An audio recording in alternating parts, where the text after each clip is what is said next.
etc., os laços da tradição crítica.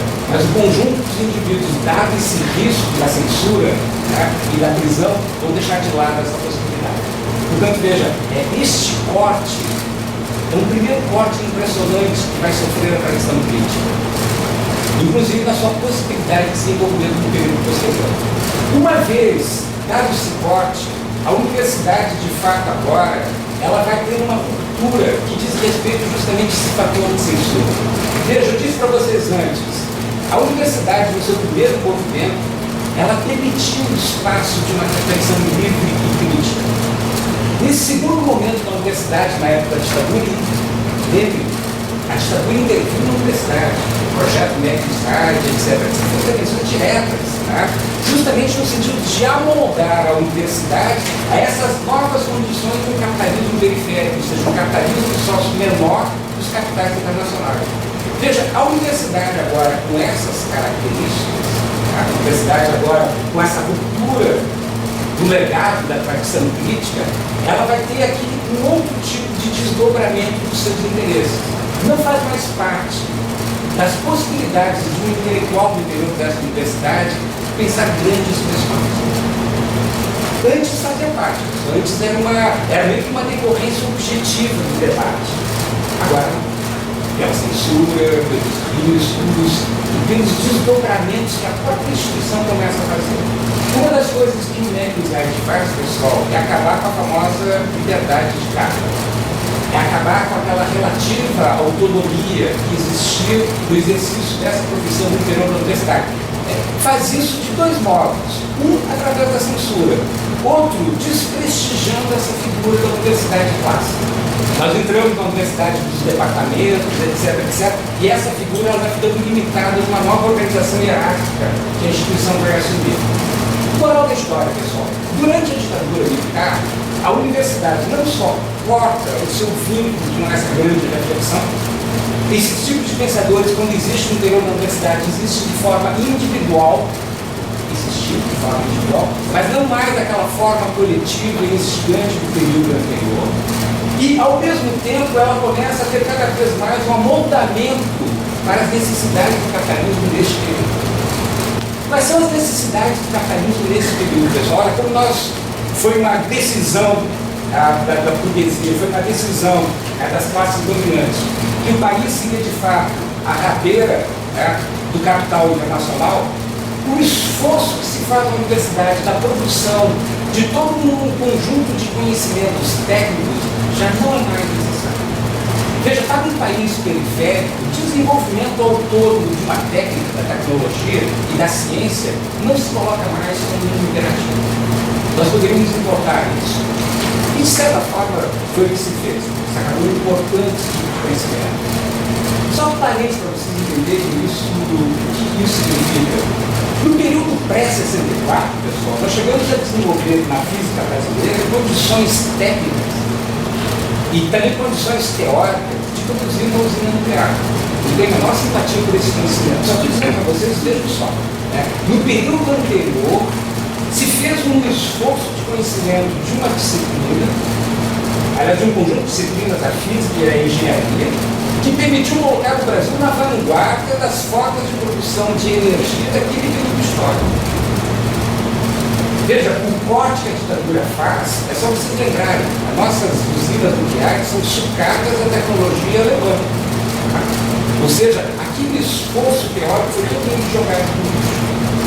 Portanto, veja, a partir da ditadura, não se pensa mais com aquele ethos ligado ao processo de desenvolvimento da nação.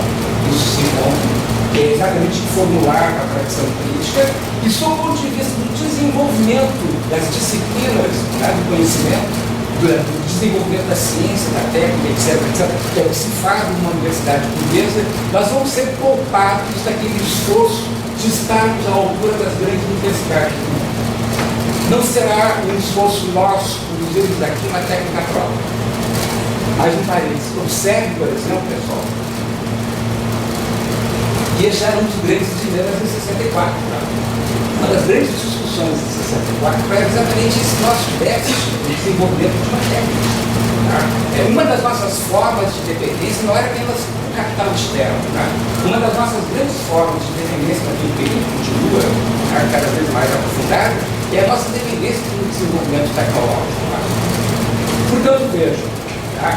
Este é mais ou menos o saldo que vai se produzir entre o desenvolvimento de um processo histórico, que é o que acontece na época da ditadura militar, e seus reflexos no interior da universidade.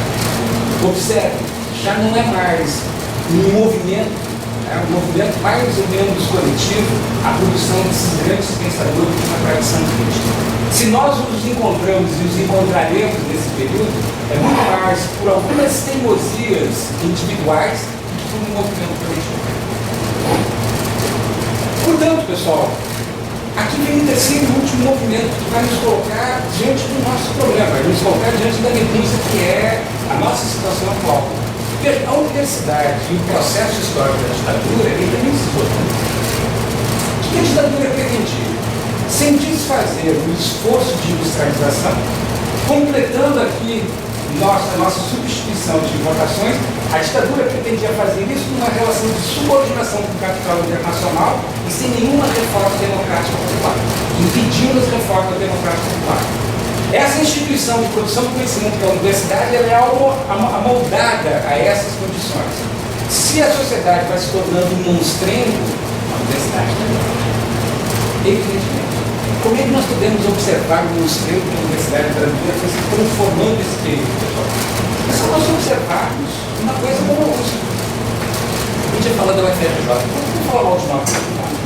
É só nós observarmos a UFRJ. Não é que não se produz aqui dentro algum tipo de conhecimento relevante em alguns aspectos, né, das ciências sociais, da medicina, da engenharia. Observem bem, essa mesma universidade que ela é capaz, do ponto de vista da ciência, do ponto de vista da engenharia, do ponto de vista da medicina, fazer impressionantes cirurgias de cérebro, transplante, etc. Essa mesma universidade ela é incapaz de produzir qualquer conhecimento sobre epidemiologia, tá? Numa sociedade pobre, com esgoto a céu aberto como a nossa. Ou seja, as grandes mazelas da sociedade brasileira, o conhecimento dessas mazelas, das classes subalternas, passa ao largo dos conteúdos que se estudam no interior dessa instituição. Isso é uma monstruosidade, pessoal. É uma monstruosidade mesmo. Veja, eu vou insistir nisso. Se nós pegarmos alguns outros exemplos históricos, nós vamos ver que a sociedade burguesa foi capaz de dar conta dessas coisas. Se vocês pegarem, por exemplo, a Universidade Francesa, do século XIX, diante de algumas epidemias, como a cólera do século XIX, a Universidade Francesa se voltou para tratar isso, para achar soluções em relação a isso. Por quê? Porque aqueles problemas que afetavam a coletividade eram problemas relevantes dessa instituição que tinha que prestar contas para a coletividade.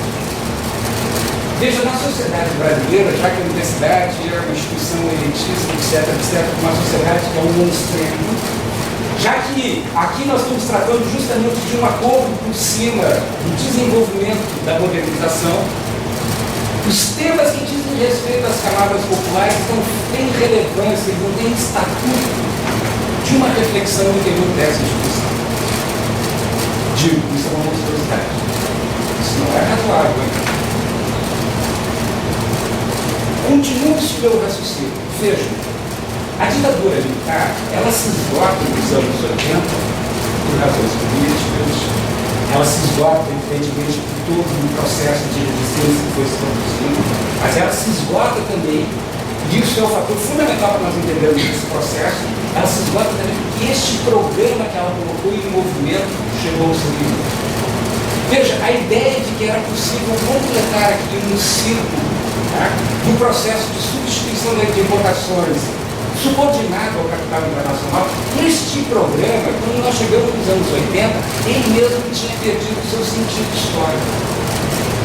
Por que ele tinha perdido o seu sentido histórico, pessoal? Porque olha só, o que nós completávamos com a substituição de importações neste programa que estava ali em movimento, né, o que era completado aqui era o desenvolvimento da segunda revolução industrial.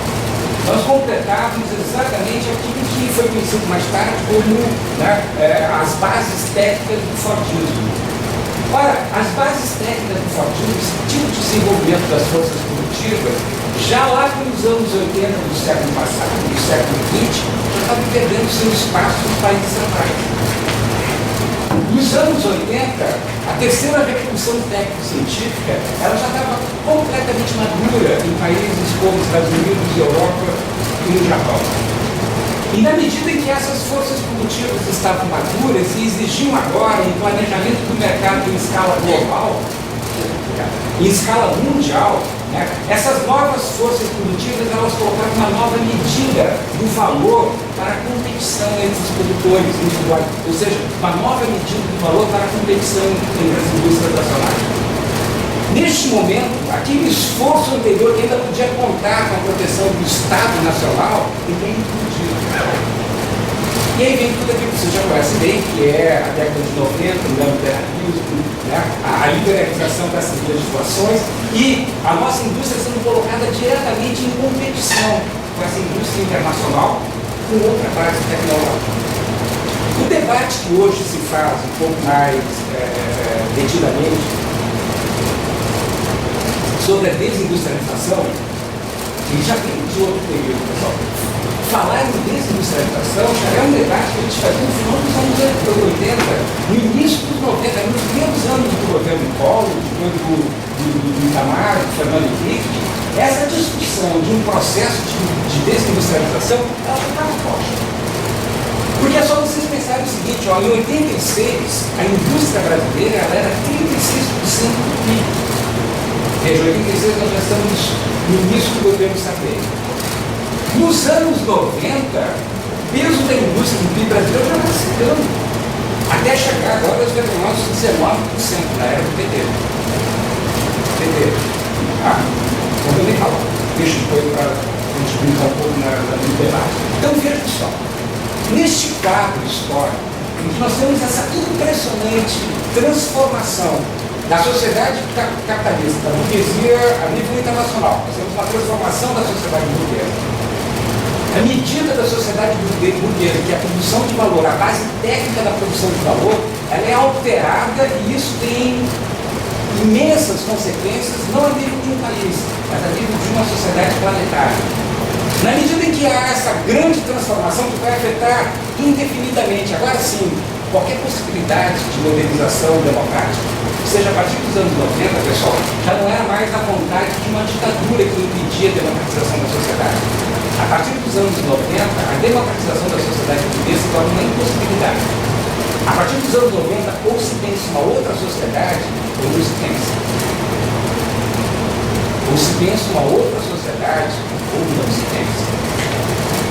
Portanto, diante de um quadro histórico como este, o que vai acontecer com a universidade? O que vai acontecer com os pensadores do interior da universidade?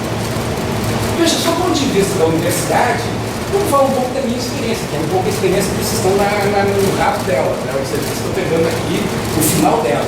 Mas veja, só do ponto de vista da universidade, ela vai, literalmente, ela vai agora, na medida em que o capitalismo está maduro no mundo inteiro, ela vai agora realizar aquilo que o Marx fala dos Luiz, que é, ela vai se adequar a um ramo de produção.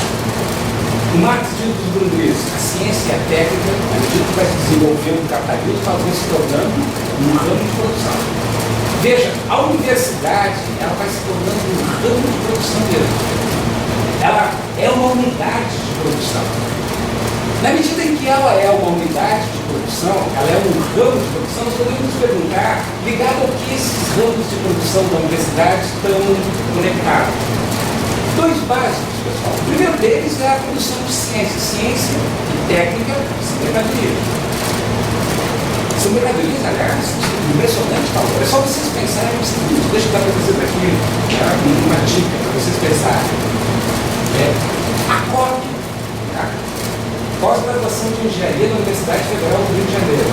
A COP faz hoje parte, mas uma parte muito pequena, redes, 20 países periféricos, mas faz ali parte da pesquisa da tecnologia necessária para a impressão. Veja, essa pesquisa da COP, ela não é feita com o dinheiro da universidade. Um pouco do governo federal, é verdade. Ministério de Ciência e Tecnologia, um pouquinho, tá? Já uma negativo, que é a infraestrutura, que é o gasto mais pesado. Agora, quem põe mesmo dinheiro ali dentro é Petrobras. Mas não é só Petrobras. Vejam só que coisa curiosa. O Ike Batista, por exemplo, mandou trocar todos os aparelhos de ar condicionado no curso de Geologia do Fundão. Não é assim de graça. Assim, vamos lá. Mas veja, não está em jogo aqui nenhuma discussão moral da história. O que está em jogo é mostrar para vocês que, dada essa situação histórica, o que se produz na universidade tem valor de troca. É uma mercadoria fundamental para o atual estágio de desenvolvimento do capitalismo. E nisso, são algumas poucas áreas de uma universidade como a nossa, periférica, que vão sobreviver mesmo. É ali a COP, é um pouquinho lá na biotecnologia, é a medicina com os grandes grupos farmacêuticos, com os planos de saúde, etc. É mais ou menos por aí. Veja, este é um ramo de produção. A técnica é uma mercadoria a ser valorizada. É uma mercadoria que ela entra ali, né, na valorização do capital. E as ciências humanas, o pessoal não é que fica.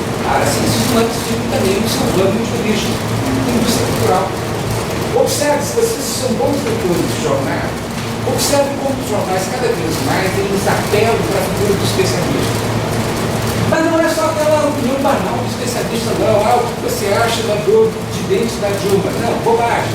Está se apelando agora que o especialista escreve permanentemente colunas no jornal. Um jornal como a Folha de São Paulo, ela é feita muito mais de colunas de opinião de especialistas do que de matérias dele.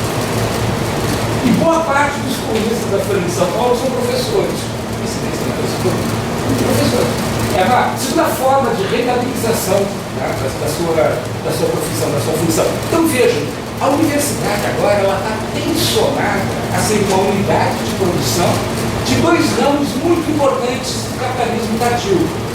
O ramo da tecnologia e da indústria cultural. Tem um terceiro ramo que nós estamos desenvolvendo, pessoal, mas isso é da universidade, nós estamos desenvolvendo, que é o ramo do controle social. As ciências humanas cada vez mais têm produzido o que eu chamo de técnicas de gestão da barbárie, que são técnicas de controle social.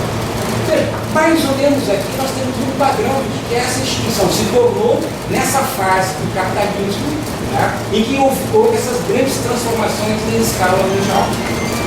Quem são os pensadores dessa universidade, pessoal? Quem são os nós? Veja, quem é o professor da universidade, né, burguesa, brasileira? Né? Eu estou pegando aqui, principalmente universidades públicas, que seriam onde nós teríamos,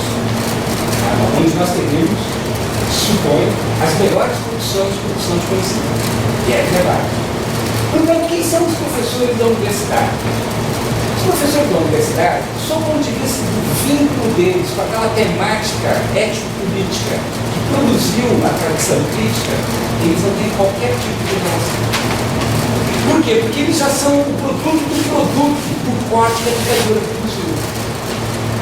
Eles não só não tiveram a transmissão daquela ruptura da censura de 64, como, evidentemente, os que os formaram, já foram formados no período da ditadura e foram formados nesse clima de um baixo tensionamento dessas grandes reflexões. Eles já são o resultado, né?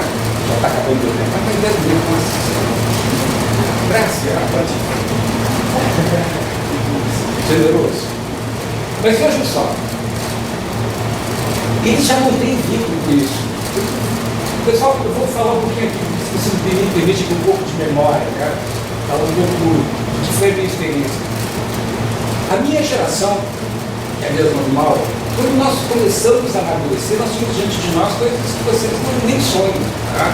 Movimento operário, grandes greves com muita frequência em greve geral. Tá? Eu participei de greves gerais, greves gerais, formação de uma coisa muito interessante chamada República. Foi no início uma coisa riquíssima, de uma intensidade política impressionante, com bons debates,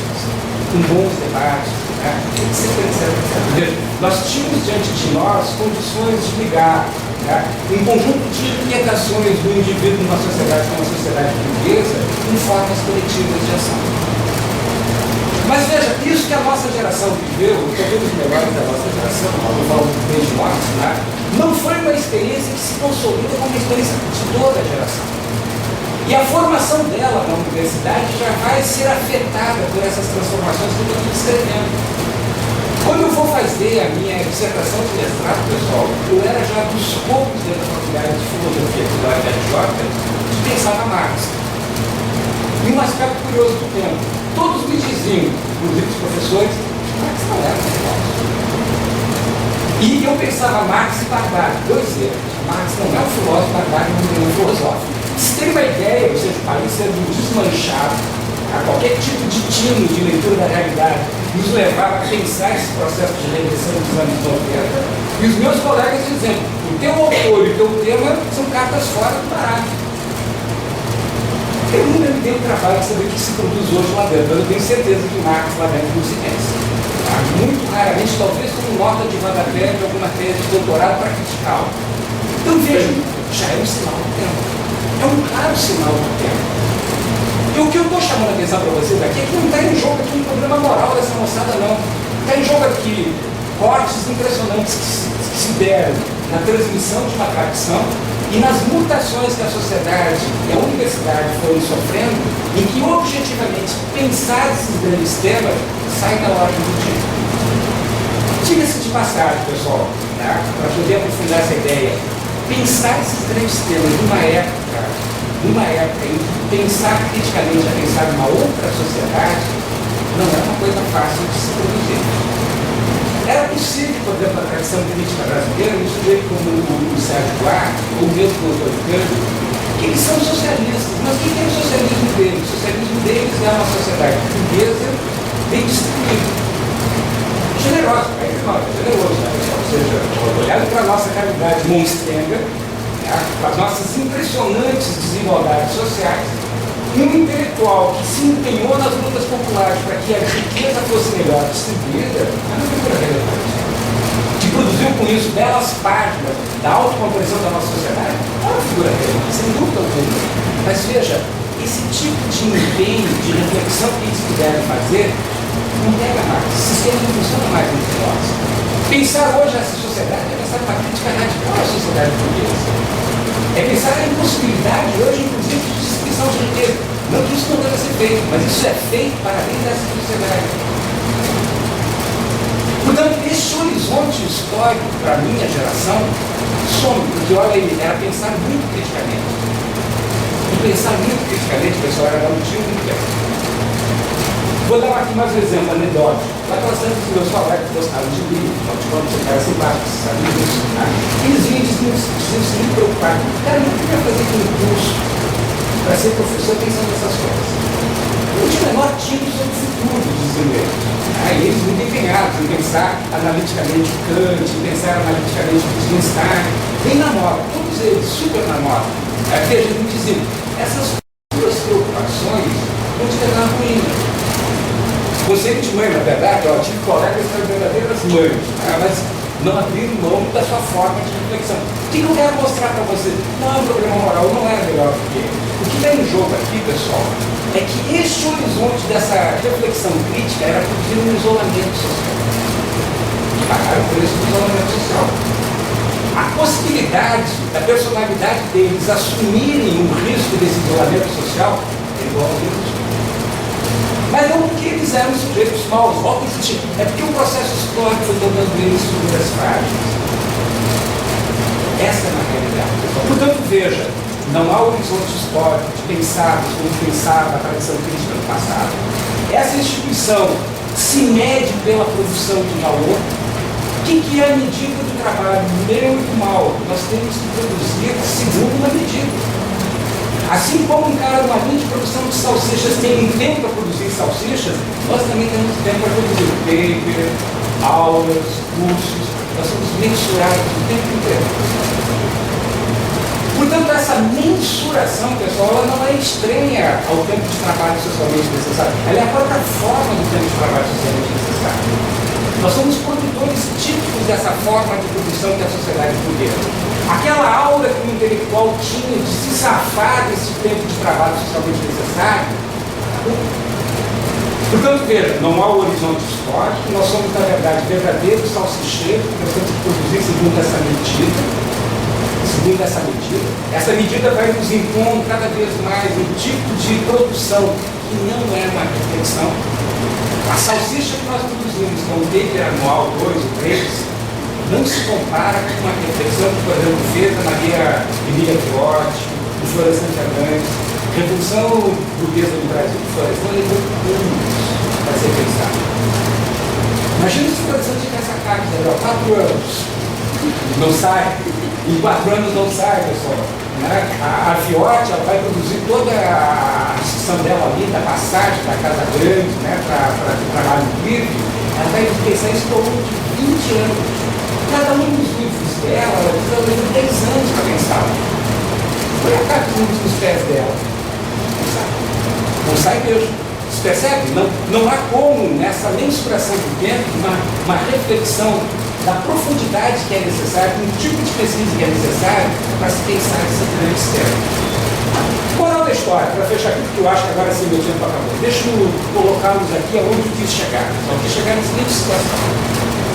Numa sociedade que se apresenta como uma sociedade burguesa nessa fase histórica dela, uma crise estrutural, na minha leitura, né? Uma crise de fim de linha mesmo, fim de linha que pode durar várias décadas. O que significa dizer que ela é fim de linha? Pessoal, não haverá dias melhores dentro dessa forma social.